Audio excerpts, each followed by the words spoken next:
it's really a very unorthodox and unacademic thing to do, to start a discussion with a group of psychologists on the subject of metaphysics. But we have to do that.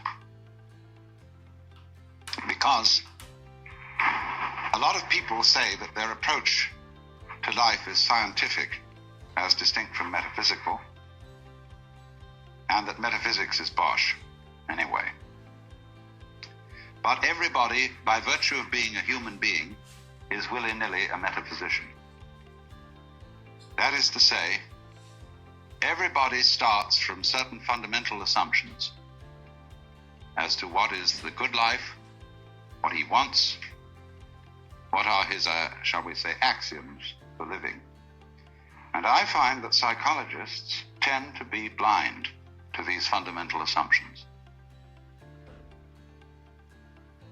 Maybe it's truer of psychiatrists than it is of psychologists, but they tend to feel that they are scientists. They're rather bending over backwards to have a scientific status, because that, of course, is fashionable in our age. But you know, it's so amusing that when, say, let's take psychoanalysis, for example, as pointed out to many philosophers, that their philosophical ideas are capable of being shown to have a psychoanalytic reference. For example, John Wisdom wrote a book about the philosophy of Berkeley, in which he attributed a great deal of his point of view to his experiences in toilet training as a child. The philosopher is very grateful to the psychoanalyst for revealing to him his unconscious and its emotional contents.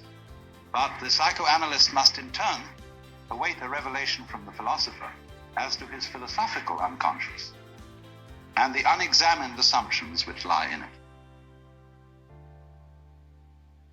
So, if I may start by insulting your intelligence with what is called the most elementary lesson, the thing that we should have learned before we learned 1, 2, 3 and ABC, but somehow was overlooked. Now, this lesson is quite simply this, that any experience that we have through our senses, whether of sound or of light or of touch, is a vibration. And a vibration has two aspects, one called on and the other called off. Vibration seems to be propagated in waves, and every wave system has crests and it has troughs. And so life is a system of now you see it, now you don't. And these two aspects always go together. For example, sound is not pure sound. It is a rapid alternation of sound and silence. And that's simply the way things are.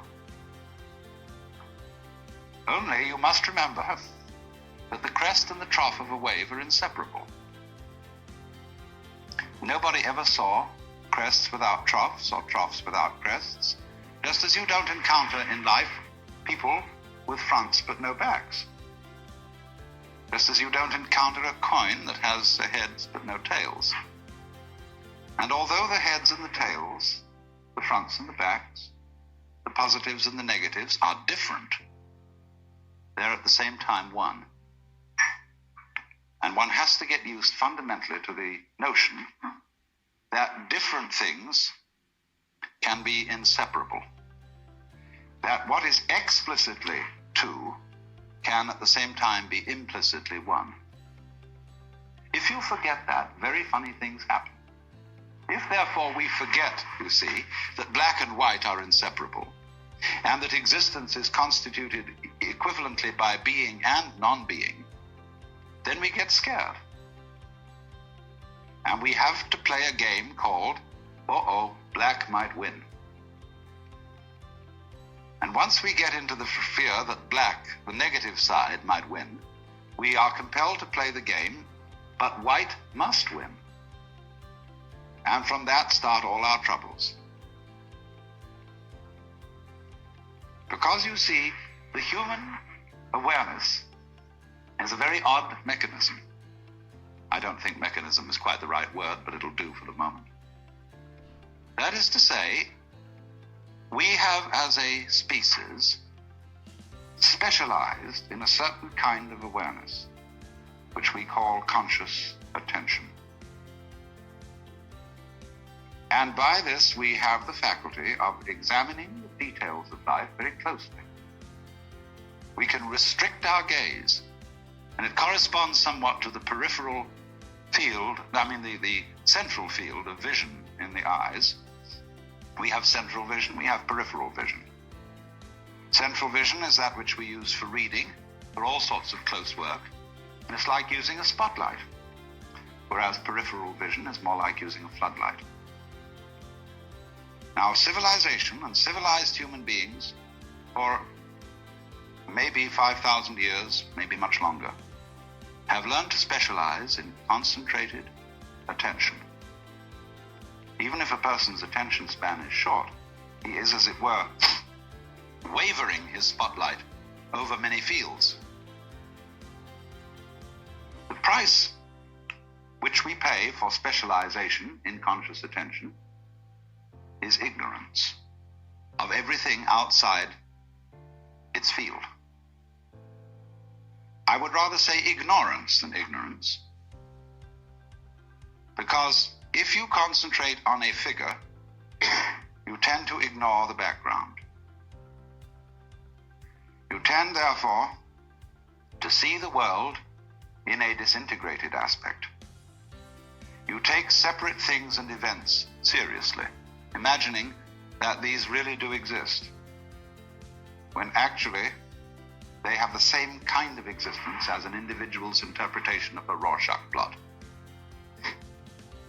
They're what you make out of it. In fact, our physical world is a system of inseparable differences. Everything exists with everything else. But we contrive not to notice that, because what we notice is what is noteworthy. And we notice it in terms of notations. Numbers, words, images. What is notable, noteworthy, notated, noticed, is what appears to us to be significant, and the rest is ignored as insignificant. And as a result of that, we select from the total input that goes to our senses only a very small fraction. And this causes us to believe that we are separate beings, isolated by the boundary of the epidermis from the rest of the world. And you see, this is also the mechanism involved in not noticing that black and white go together. Not noticing that every inside has an outside, and that the inside, what's inside, goes on inside your skin, is inseparable from what goes on outside your skin. Do you see that, for example, in the science of ecology, one learns that a human being is not an organism in an environment, but is an organism-environment. That is to say, a unified field of behavior. If you describe carefully the behavior of any organism, you cannot do so without at the same time describing the behavior of the environment. And by that you know that you've got a new entity of study. You are describing the behavior of a unified field. But you must be very careful indeed not to fall into old Newtonian assumptions about the billiard ball nature of the universe. The organism is not the puppet of the environment, being pushed around by it. Nor, on the other hand, is the environment the puppet of the organism, being pushed around by the organism. The relationship between them is, to use John Dewey's word, transactional. A transaction being a situation like buying and selling, in which there is no buying unless somebody sells and no selling unless somebody buys. So that fundamental relationship between ourselves and the world, which is in an old-fashioned way by people such as Skinner, who have not updated his philosophy, interpreted in terms of Newtonian mechanics. He interprets the organism as something determined by the total environment. And he doesn't see that in a more modern way of talking about it, we're simply describing a unified field of behavior, which is nothing more than what any mystic ever said. That's a dirty word in the modern academic scientific environment. But if a mystic is one who is sensibly or even sensuously aware of his inseparability as an individual from the total existing universe, he is simply a person who has become sensible, aware through his senses of the way ecologists see the world. So when I'm in academic circles, I don't talk about mystical experience. I talk about ecological awareness. Same thing. And so the next aspect of our metaphysical introduction must be about games. Do you know, I think there are really 4 questions that all philosophers have discussed from the beginning of recorded time. First is, who started it? The second is, are we going to make it? The third is, where are we going to put it? And the fourth is, who's going to clean up? When you think these over, it poses a 5th question. Is it serious? And that's the one I want to discuss. Is existence serious? Like you say, doctor, after he's looked at your X-ray picture, is it serious? What does that mean? It means, am I in danger of not continuing to survive? The question is, ought I to continue to survive? In other words, must I survive?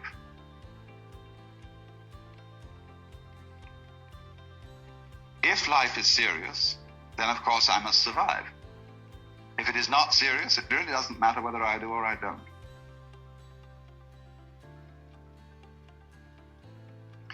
Now, in Western culture, it is practically a basic assumption that existence is serious. This is particularly true among people who call themselves existentialists. When they talk about a person who exists authentically, they mean that he takes his life seriously and other people's lives seriously. But the poet and essayist G.K. Chesterton once observed that the angels fly because they take themselves lightly. And if I may venture into mythology, if the angels take themselves lightly, how much more so the Lord of the angels? But you see, we have been brought up in a mythological context where the Lord God definitely does take himself seriously and is indeed the serious person. So that when we go into church, laughter is discouraged in the same way as it's discouraged in court. This is a serious matter, and everybody has to have the right expression on their faces. Because this is the great, great authority figure. This is Grandpa. This is all you kids, you know. And we don't realize that he has a twinkle in his eye. But the basis of it all is this, then. If we say, you must survive, or I must survive, life is earnest, and I've got to go on, then your life is a drag and not a game. Now, it's my contention, my personal opinion, this is my basic metaphysical axiom, shall we put it that way, that existence, the physical universe, is basically playful. There is no necessity for it whatsoever. It isn't going anywhere. That is to say, it doesn't have some destination that it ought to arrive at. But it is best understood by analogy with music. Because music, as an art form, is essentially playful. We say you play the piano. You don't work the piano. Why? Music differs from, say, travel. When you travel, you are trying to get somewhere.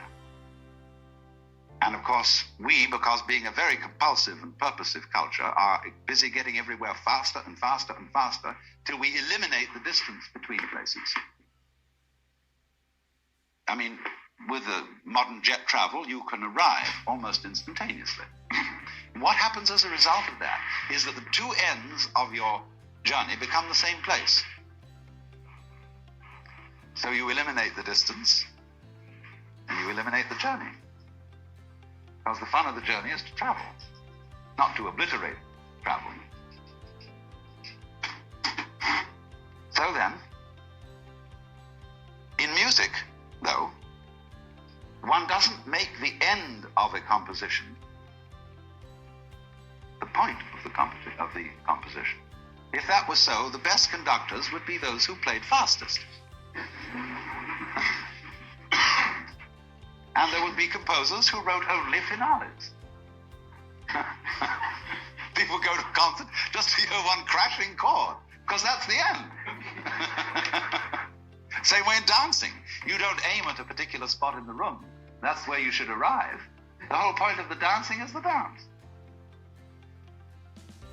Now, but we don't see that as something brought by our education into our everyday conduct. We've got a system of schooling which gives a completely different impression. It's all graded. And what we do is we put the child into the corridor of this grade system with a kind of, come on, kitty, kitty, kitty. And yeah, you're going to kindergarten, you know. And that's a great thing because when you finish that, you'll get into first grade. And then come on, first grade leads to second grade and so on. And then you get out of grade school, you go to high school, and it's revving up, the thing is coming. Then you're going to go to college. And by Jove, then you get into graduate school. And when you're through with graduate school, you go out to join the world. And then you get into some racket where you're selling insurance. And they've got that quota to make. And you're going to make that. And all the time, this thing is coming. It's coming. It's coming. That great thing, the success you're working for. Then when you wake up one day about 40 years old, you say, my God, I've arrived. I'm there. And you don't feel very different from what you always felt. And there's a slight letdown because you feel there's a hoax. And there was a hoax. A dreadful hoax. They made you miss everything by expectation. Look at the people who live to retire and put those savings away. And then when they're 65, they don't have any energy left. They're more or less impotent. And they go and rot in an old people's senior citizens community. Because we've simply cheated ourselves the whole way down the line. We thought of life by analogy with a journey, with a pilgrimage, which had a serious purpose at the end. And the thing was to get to that end, success or whatever it is, or maybe heaven after you're dead. But we missed the point the whole way along. It was a musical thing, and you were supposed to sing or to dance while the music was being played. But you had to do that thing. You didn't let it happen. And so, in this way, the human being sometimes becomes an organism for self-frustration. Let's take Korzybski called man a time binder. That means that he's the animal peculiarly aware of the time sequence. And as a result of this, is able to do some very remarkable things. He can predict. He studies what's happened in the past, and he says the chances are so-and-so of that happening again. So he predicts. Oh, this is very useful to be able to predict, because that has survival value. But at the same time, it creates anxiety. You pay for this increased survival ability involved in prediction by knowing that in the end you won't succeed. They're all going to fall apart by one way or another. It might happen tomorrow, it might happen 50 years from now.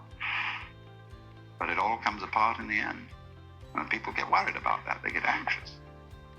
So what they gained on the roundabout, they lost on the swings.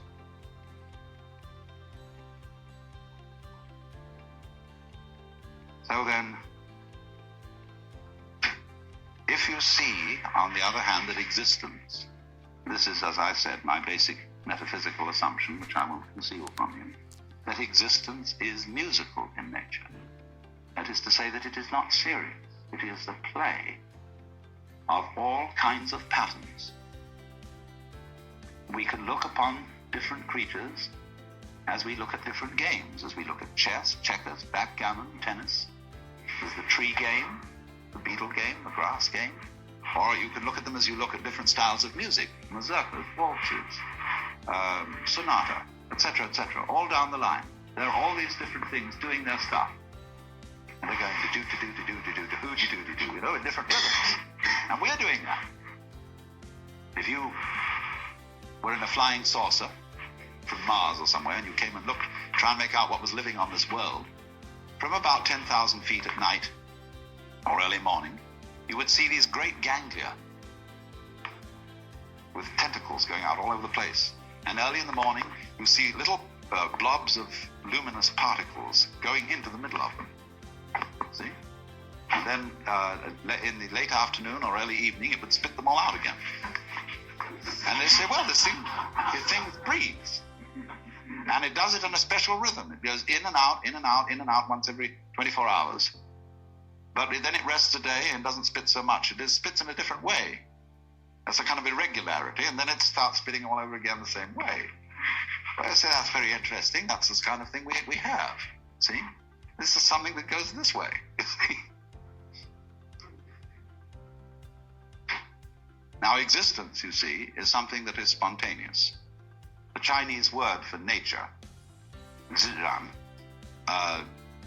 means that which happens of itself. Your hair grows by itself. Your heart beats by itself. You breathe pretty much by itself. Your glands secrete their essences by themselves. You don't have voluntary control over these things. So we say it happens spontaneously. So when you go to sleep and you try to go to sleep, you interfere with the spontaneous process of going to sleep. Try to breathe, real hard, and you find you get balled up in your breathing. So, if you're going to be human, you just have to trust yourself to have bowel movements and go to sleep and digest your food. Of course, if something goes seriously wrong and you need a surgeon, that's another matter. But by and large, the healthy human being doesn't, right from the start of life, need surgical interference. And he lets it happen by itself. So with the whole picture, that is fundamental to it. You've got to let go and let it happen. Because if you don't, you're going to be all clutched up. You're going to be constantly trying to do what can happen healthily only if you don't try. And when people, when you think a bit what people really want to do with their time, what do they do when they're not being pushed around and somebody's telling them what to do? They like go. They like to make rhythms. They listen to music, they dance, they sing, or they do something of a rhythmic nature, playing cards or bowling or raising their elbows. Everybody wants to spend their time swinging. That's That's the nature of this whole thing we're in. You see, it likes to swing. That's why it does it.